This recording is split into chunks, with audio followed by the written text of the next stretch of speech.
గీతార్ట్స్లో most costliest film ఇది. చాలా ప్యాషనెట్గా తీశారు మీరు.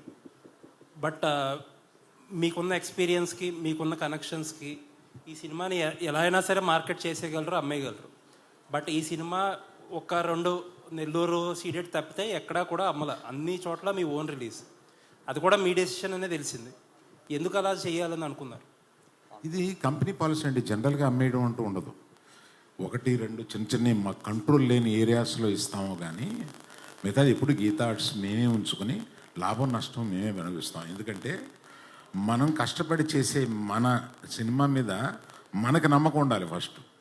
అందుకని ఆ నమ్మకాన్ని మేము మొత్తం క్యాష్లు, మనుషులు, టైము అన్నీ కలిపి దాని మీద పెట్టి బెట్ చేయడం కాదు, దాని ఒక అష్యూరెన్స్ తోటి వెళ్తాం అనమాట. That is the policy. Plus confidence. మేము తీసే సినిమా మీద ఆ కాన్ఫిడెన్సు. మేము ఈ సినిమా మీద ఇంకా ఈ సినిమా అనుకున్న దానికన్నా బాగా ఎక్కువ ఖర్చు అయింది. ఎక్కువ ఖర్చు అయినా కూడా మా వాసు కానీ ఆఫీసులో కొంతమంది కానీ వచ్చి కొంత సేఫ్ అయిపోవడానికి కొన్ని ఏరియాలు అమ్మేద్దామా అని అన్నాను. క్వశ్చన్ లేదు, నేను సినిమా చూశాను, ఏమి అమ్మటం లేదు, మనమే మొత్తం రిలీజ్ చేస్తున్నామని చెప్పాను. ఇదొకటి సరిపోయింది. All the best.